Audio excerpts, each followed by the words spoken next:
ভিতরে এসো লি জংশুক। খুব নিঃশব্দ কায়দা বজায় রেখে ভিতরে ঢুকলো সুখ। অনেকটা চোরের মতো প্রবেশ করলো। কোনো বিশেষ আজ্ঞা না পেলেও নিজ দায়িত্বে দরজাটা ভিতর থেকে ছিটকিনি বন্ধ করে দিল। ইজি চেয়ারে দুলতে থাকা মানুষটা ছিটকিনি লাগানোর আওয়াজ পেতেই চোখ কঠিন করে তাকালো। ততক্ষণে সুখ সামনে এসে হাজির। ঘিয়ে রঙের পাঞ্জাবিটার ডান পকেটে হাত ঢোকালো সে। সঙ্গে সঙ্গে দুটো খামের বদ্ধ চিঠির সামনে ধরল গঙ্গেয়র। গঙ্গেয়র কাঠিন্য দৃষ্টি দুটো বাড়িয়ে দেওয়া হাতের দিকে স্থির রাখুন। একবার খাম দুটোর দিকে তাকালো, আর একবার দৃষ্টি তুলে সুখের দিকে তাকালো। মার্জিত শব্দে কঠোর আভাসে সে জিজ্ঞেস করলো, চিঠি আসার কথা ছিল মাঝরাতে, এখন এসেছে কেন? লি জনসুখ নত মুখে আমতা আমতা করে বলল, আসলে চাচা, এই ব্যাপারে আমিও কিছু জানি না। আমাকে একজন এই দুটো চিঠি হাতে গুঁজে দিয়ে বলল তাড়াতাড়ি যেন আপনাকে দিয়ে দিই। প্রচণ্ড সংকীর্ণ মনে কপাল কোঁচকালো গঙ্গেয়। তিনি নিজেই যেটা নিয়ে ভয়ে ছিলেন সেটা সম্ভবত ফলতে শুরু করেছে। গঙ্গেয় খাম দুটো হাতে নিয়ে উল্টে পাল্টে দেখতে লাগলো। ছোট্ট একটা প্রশ্ন জুড়ে সুখকে প্রশ্নবিদ্ধ করলো। তোকে কেউ এখানে আসতে দেখেছে? সুখ না ভঙ্গিতে মাথা নাড়িয়ে নিজের প্রস্তুত উত্তরটা জানিয়ে দিল, না চাচা হুজুর, কেউ দেখে নাই। বড় ভাবি গোয়াল ঘরের দুধ দুইছে, বাকিরা যার যার রুমে কাজ করছে। আমি চোখ ফাঁকি দিয়ে লুকিয়ে লুকিয়ে এসেছি। গঙ্গেয় সুখকে বিদায় দিয়ে এবার খাম নিয়ে বসলো। ইজি চেয়ারে পিঠ লাগিয়ে মৃদু ভঙ্গিতে দুলতে লাগলো। একটা খামের উপর আরবি হরফে কিছু লেখা ছিল। বিশেষ খামটা আগে ছিঁড়ে উপর করতেই ভিতর থেকে ফস করে গলে পড়ল চিঠিটা। চিঠিটার ভাঁজ খুলে চোখ বোলাতেই চোখের কোটর আশ্চর্যভাবে বড় বড় হয়ে গেল। ইজি চেয়ারের দোলা খাওয়াটা বন্ধ হয়ে গেল গঙ্গেয়র। ঠোঁট নাড়িয়ে চিঠির শব্দগুলো নিঃশব্দে পড়তেই বুকের রক্তস্রোত যেন টালমাটাল হচ্ছিল। কিংকর্তব্য বিমূঢ় ভঙ্গিতে চিঠির পাতায় গোটা গোটা শব্দগুলো আবারও পড়তে লাগলো, ফের পড়তে লাগলো, বারবার পড়লো, বহুবার পড়লো। চিন্তা দুশ্চিন্তায় চোখ বুজে ফেললো। মনে মনে আওড়াতে লাগলো চিঠিটা। জন জাঙ্কুক পিছু ছাড়েনি কালাম সর্দার, ও সবার চোখে বাজেভাবে ফিল্টি মেরেছে। জীবিত থাকলে গুরুতর সমস্যায় পড়বেন। দ্রুত মৃত্যু সংবাদ ধার্য করুন।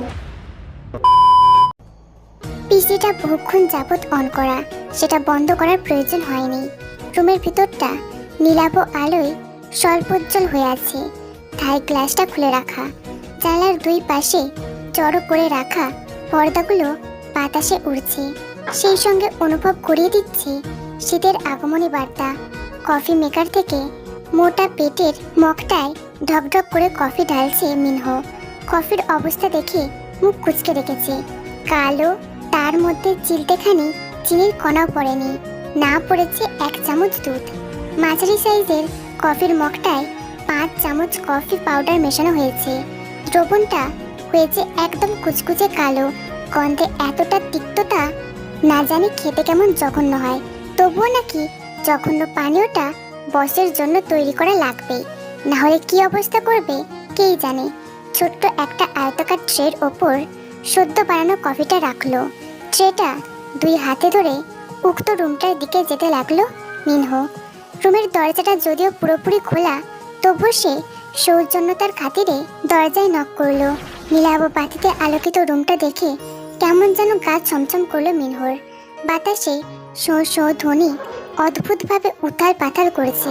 রুমের দিকে তাকালে মনে হয় মৃত্যুপুরীর রাজ্য। পিসিটা কেমন নির্বিকার ভাবে জ্বলে আছে।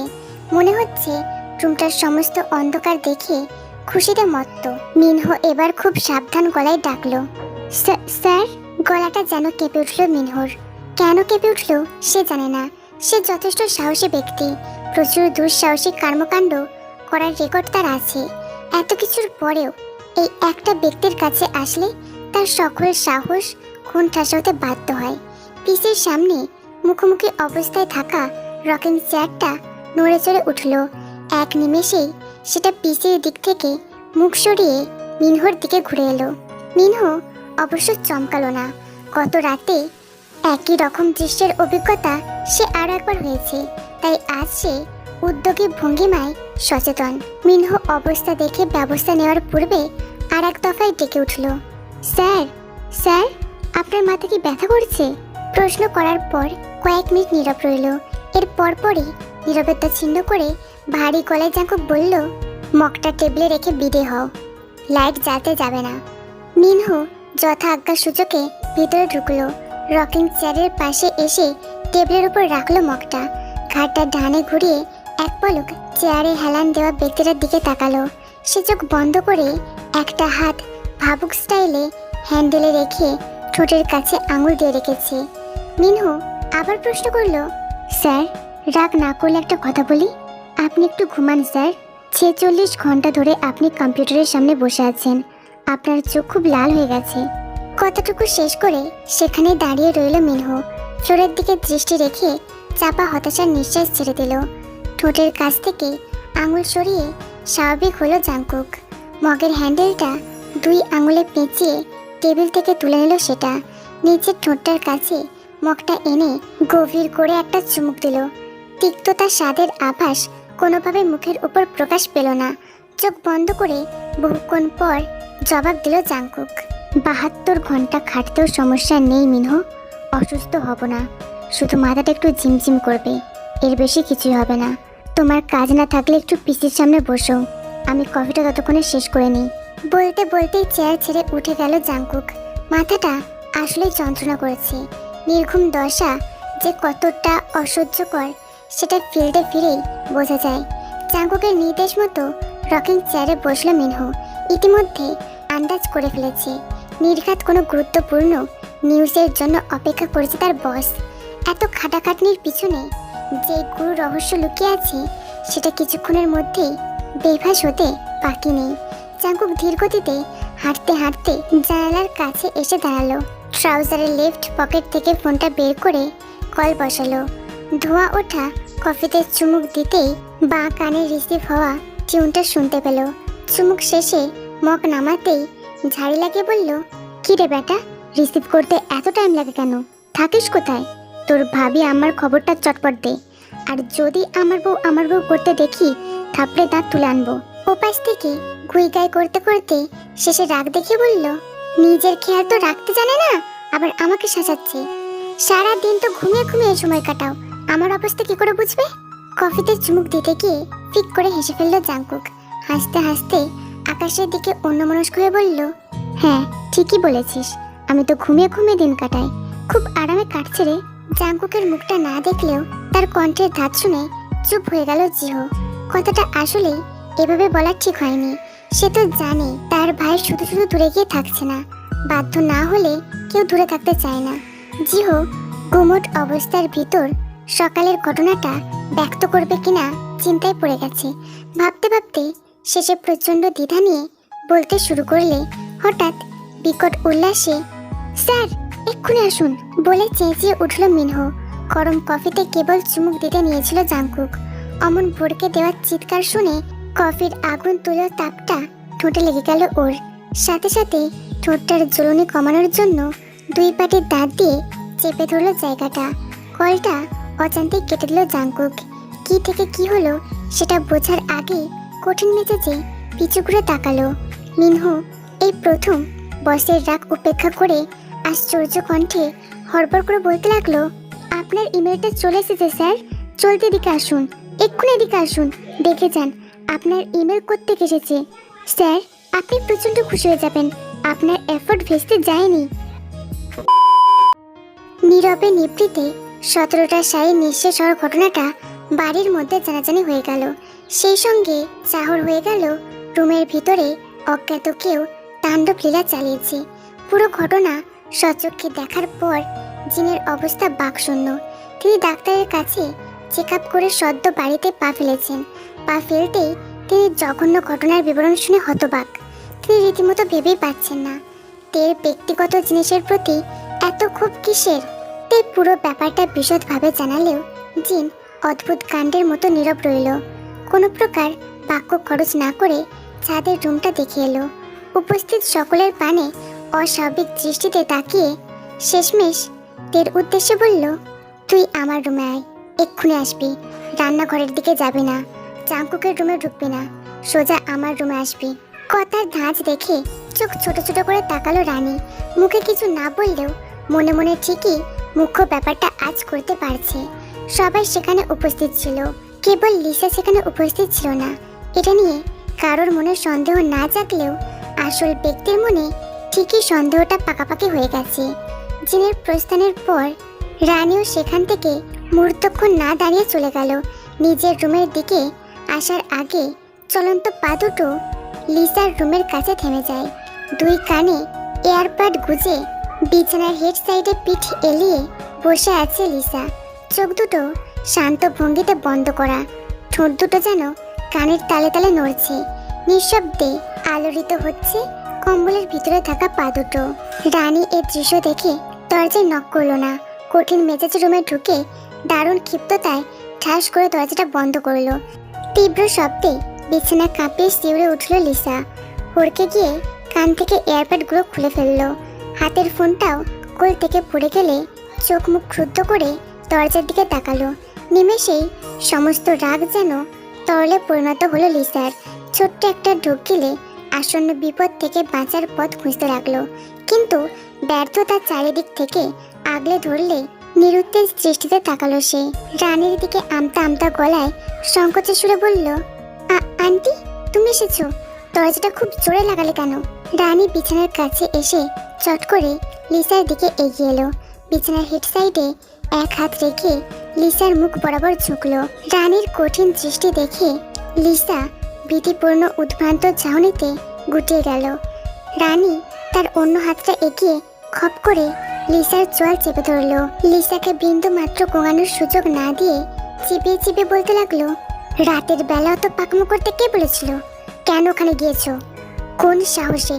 আমি 1000 বার বলেছি আমি কোনো ভুল চাই না। জিন ভাবি ঠিকই তোমাকে সন্দেহ করে ফেলেছে। একমাত্র তুমি যে এমন বিকৃত মস্তিষ্কের মতো কর্মকাণ্ড করতে পারো সেটা ওনার অজানা নয়। রানীর বড় বড় নখগুলোই গালের চামড়ায় দাগ বসে যাচ্ছিল। নখের তীব্র জ্বালা যন্ত্রণায় আকুতি দৃষ্টিতে তাকালো তার ফুপির দিকে। আপন ফুপুর আচরণ যে কতটা কঠিন, কতটা পাশবিক হতে পারে সেটা নিশ্চয়ই তার জন্য গোপন বিষয় নয়। রানী সত্যি তের আশপাশ থেকে ওকে দূরে থাকতে বলেছিল, সঙ্গে এটাও বলেছিল সে যেন কূট কৌশল না খাটাতে যায়। লিসা বুঝতেই পারছে না এবার জাংকুক নেই জেনেও কেন তার ফুপি চেপে চেপে চলছে। এমন পিছিয়ে পিছিয়ে নীরব থাকার মানে কি? এসবের মূল সারাংশ আসলে কোথায় গিয়ে ঠেকেছে? লিসাকে ছেড়ে দিয়ে এবার সোজা হয়ে দাঁড়ালো রানী মুখার্জি। জোরে একটা নিঃশ্বাস ছেড়ে দরজার দিকে যাওয়ার জন্য উদ্যত হলেন। দরজার নব ঘুরিয়ে ফাঁক করে এক পলকের জন্য পিছু ফিরে তাকালো। লিসা তখন বিপদ মুক্ত হওয়ার আভাসে স্বস্তি নিঃশ্বাস ছাড়ছিল। স্বাভাবিক কায়দায় স্থির হতেই হঠাৎ এক জোড়া ক্রুদ্ধ দৃষ্টি দেখে আবারও ভয় শুকিয়ে গেল। নিজেকে শঙ্কিত অবস্থা থেকে আড়াল করার চেষ্টায় জোরপূর্বক হাসি দিল লিসা, কিন্তু কোনো লাভ হলো না। অনিমেষ নেত্রে চেয়ে থাকা অগ্নি দৃষ্টিটা ততক্ষণে পা চালিয়ে রুম থেকে বেরিয়ে গেছে। নত শীর্ণ মুখে দরজা ঠেলে প্রবেশ করলো তে। শাশুড়ির তলব ধ্বনি শুনে মনটা ভয়ে আক্রান্ত। মাথায় ঘোমটাটা দেওয়ার নিয়ম থাকলেও সেটা আপাতত শাশুড়ির নির্দেশে পালিত হয় না। তে আঁচলখানা পিঠের উপর টেনে নিয়ে শাশুড়ির মস্ত বিছানার দিকে এগোতে লাগলো। দৃষ্টি দুটো চকচকে টাইলসের উপরে স্থির থাকলেও আর চোখে জিনের কঠিন মূর্তিটা দেখে নিল তে। বিছানায় আসন করে বসে জিন জানালার দিকে মুখ করে বসে আছে, পিঠ করে আছে তের দিকে। তে পায়ে পায়ে এগিয়ে খাটটা অতিক্রম করে জিনের ঠিক সামনে এসে দাঁড়ালো। জিন এক পলক চাহনিতে তের দিকে তাকালো।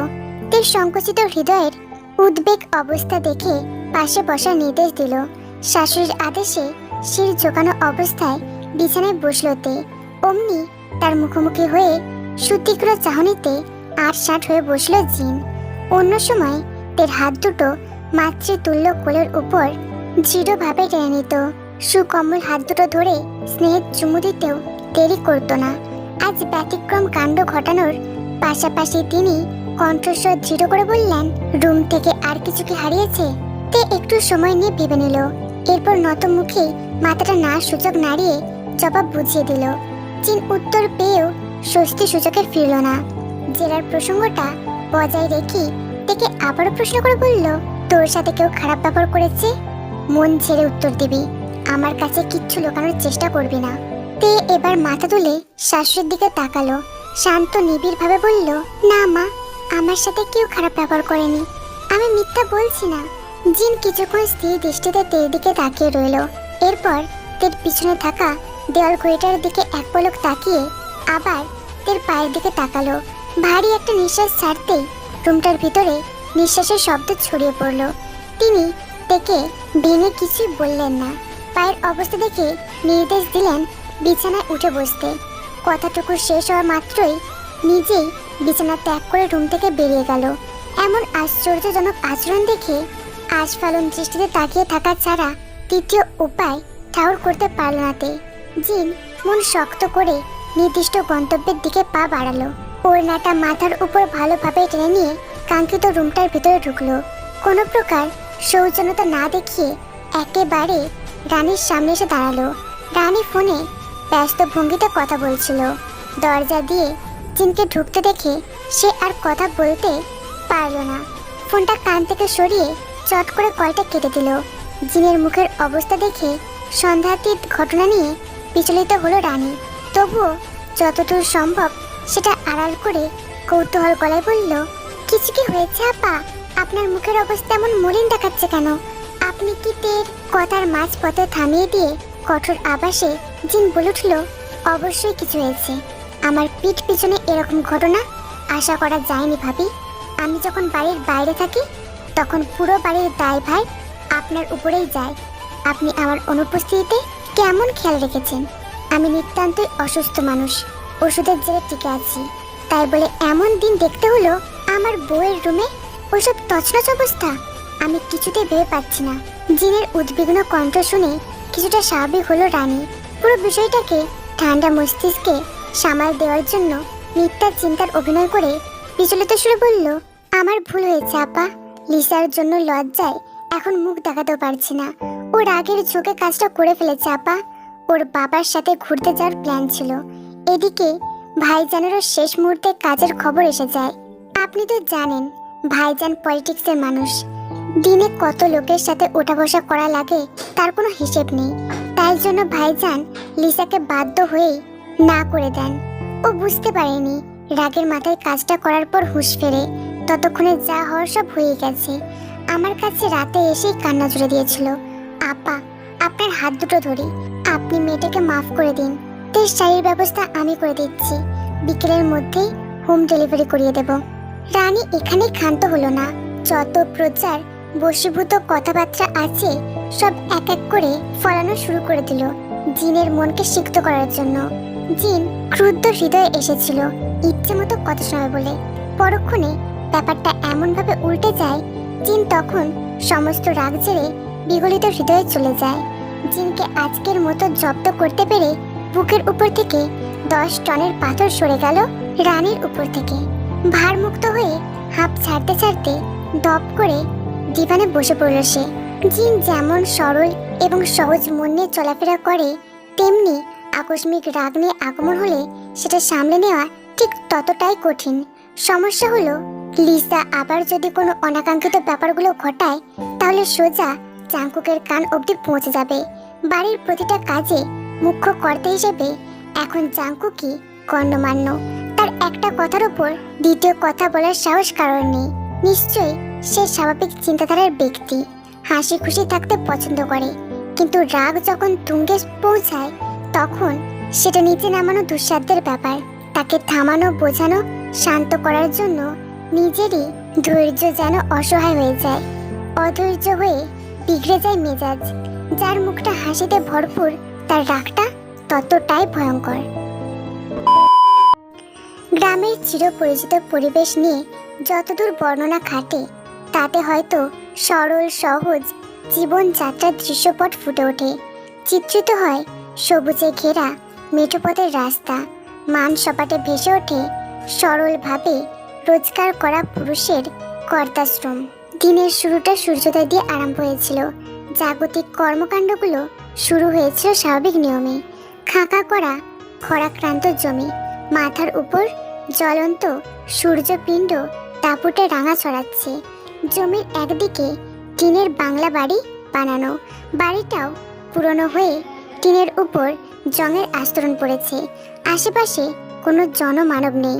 দূর দূরান্ত শুধু ফসলি জমির জায়গা। যারা ফসলি জমিতে এতক্ষণ কাজ করছিল তারাও দুপুরের আহার সারার জন্য বাড়িমুখী হয়েছে। নির্জন ধুধু করা মাঠের সেই বাংলো বাড়িতে হাত পা বাঁধা অবস্থায় পড়ে আছে এক লোক, যার বয়সটা 40 পেরিয়ে 45-এর কাছাকাছি এসে পড়েছে। পরনে ময়লা লুঙ্গি, গায়ে পাতলা ধরনের গোল গেঞ্জি। সাদা গেঞ্জিটা এখন আর সাদা নেই, সাদা রঙকে ভিজিয়ে দিয়েছে রক্তের লাল বর্ণ। চোখের ডান কোণা ফেটে রক্ত ঝরছে অনবরত, মুখ দিয়ে ঝরছে বিন্দু বিন্দু রক্ত। হাত দুটো পিচ মোড়া করে বাঁধলেও পা দুটো শক্ত শিকলে পেঁচিয়ে রাখা হয়েছে। নিঃশ্বাসের গতি এতটাই ধীরভাবে আসছে, লোকটা নিঃশ্বাস নিতেও যেন মরণ যন্ত্রণায় কাতরাচ্ছে। বুকের ছাতি যেন ফেটে যেতে চাইছে তার। গলা শুকিয়ে খরার মতো রুক্ষ হয়ে গেছে। চক্ষুর লোলুপ দৃষ্টি যেন ঝাপসা ঝাপসা।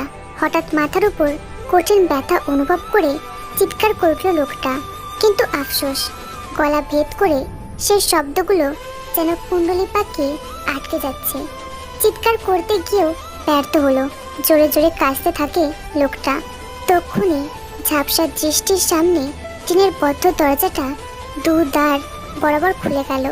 উন্মুক্ত দোয়ার দিয়ে ঢুকলো কয়েক জোড়া পদযুগল। ঝাপসা দৃষ্টিতে কিছুই দেখতে পাচ্ছে না লোকটা। গোঙানির মতো চেঁচাতে গেলে ঠোঁটের কিনারা দিয়ে তরল রক্ত পড়তে লাগলো। মাথাটা নিচে নোয়ানো থাকলেও আকস্মিকভাবে আবারও চুলের টান খেয়ে মাথা তুলে তাকালো।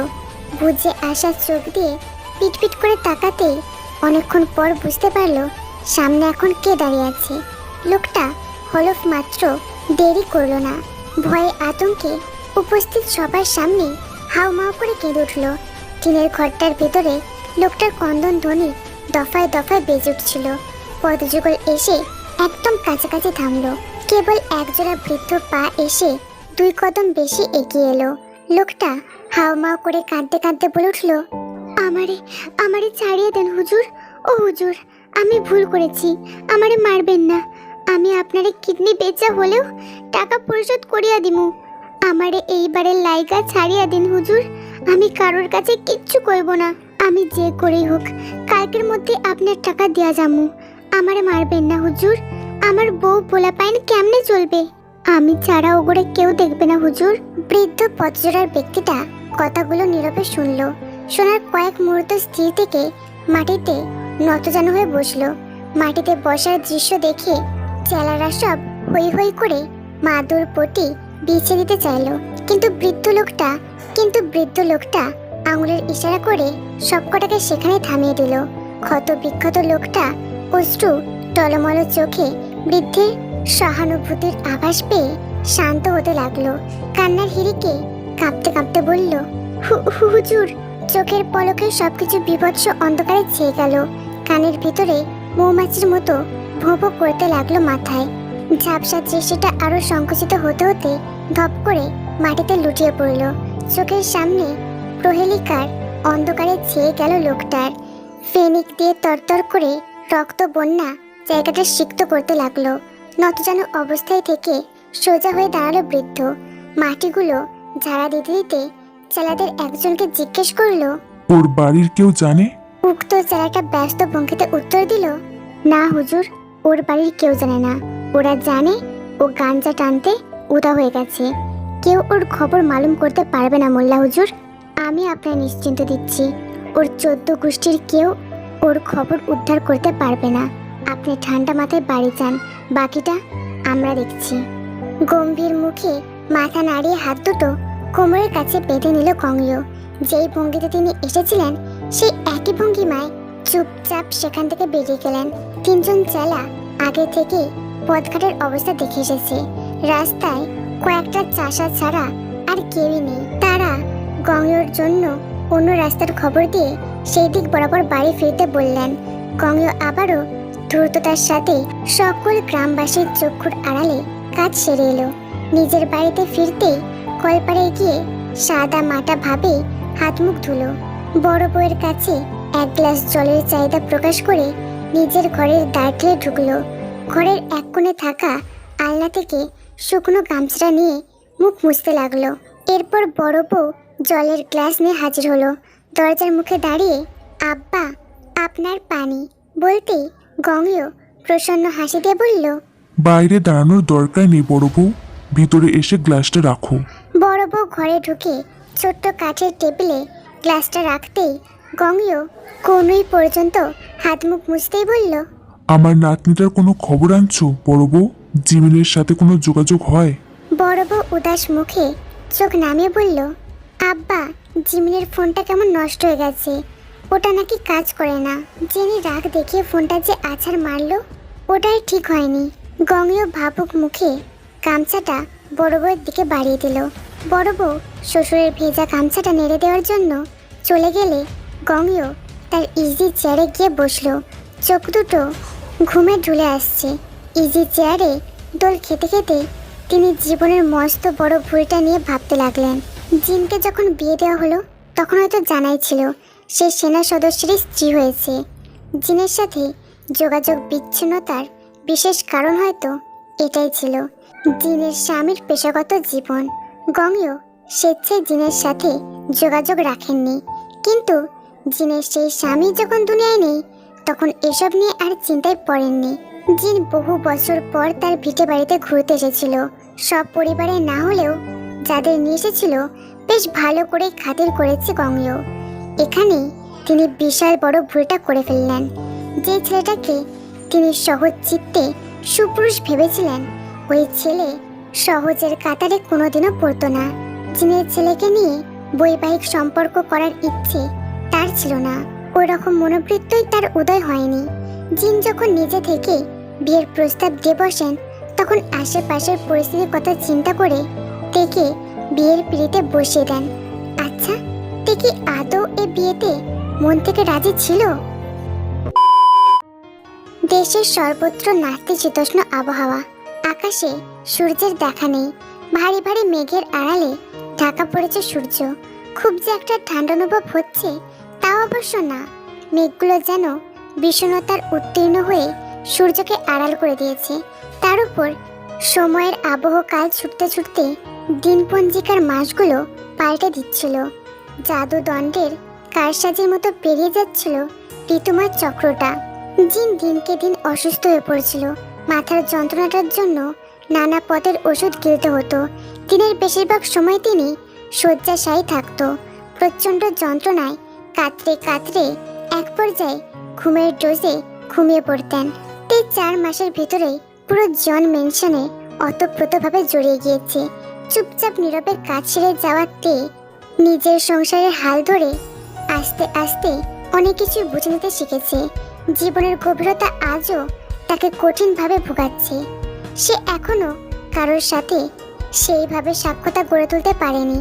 জিনের সাথে যতটুকু হৃদয়তাপূর্ণ মধুর সম্পর্ক সৃষ্টি হয়েছে সেটা কেবল জিহো আর জিনের মধ্যেই সীমাবদ্ধ। রানী যে কিসের জন্য শান্ত থাকতো এটাও আস্তে ধীরে বুঝতে লাগলো লিসা। 4 মাস কচ্ছপের খোলসের মধ্যে মাথা গুঁজে রেখেছে রানী। কাঙ্ক্ষিত সময়টার জন্য বাঁকা হাসিতে অপেক্ষা করেছে সে। 5ম মাসটার শুরুর দিকে ভিডিও কলে যুক্ত হলো আবারও সবাই। আজ তাদের সম্মেলনে জিহো যুক্ত নেই। সময়টা রাত 2টোর দিকে চলছে। অন্যদিকে আমেরিকায় চলছে সকাল 12টার মতো। 2 দেশের 2 প্রান্ত থেকে মোবাইল, পিসি, ল্যাপটপে একত্রিত হলো সবাই। প্রথমে হাসি ঠাট্টায় কুশল চালালো কিছুক্ষণ। এর মধ্যেই চিন্তিত বিষয়ধারা চলে এলো সবার মধ্যে। আইরিন প্রথম প্রশ্নটা ছুঁড়ে দিল, আচ্ছা তোমরা একটা কথার জবাব দেবে? আমি জাস্ট ফ্যাড আপ হয়ে আছি, তবু কোনো অ্যান্সার বের করতে পারছি না। ওই রানী মামিকে কেন আমরা ভয় পাচ্ছি? আমি আয়ু আপুকে কোয়েশ্চেনটা করলাম কিন্তু নো অ্যান্সার। সুবিন ভাইয়াকেও কোয়েশ্চেনটা করলাম, সে অ্যাজ অলওয়েজ আমাকে ঝাড়ি মারলো। আমার প্রশ্নের উত্তর কেউ দিল না। প্লিজ, আমি কোনোভাবেই তোমাদের ভীত হওয়ার রিজনটা ধরতে পারছি না। তোমরা কেন আমাকে ছোট ছোট করে অ্যান্সারটা দিচ্ছ না? আমি তো আর মুখ চোরা না, পেট পাতলাও না। ভিডিও কলের আওতায় সবাই যেন চুপ করে রইল। চুপটি থাকার পর আয়ুর কাছে বিষয়টা উদ্ঘট ঠেকতে লাগলো। আসলেই তো কেন আইরিনকে এই বিষয়ে বলা হচ্ছে না? আর কত চুপি চুপি?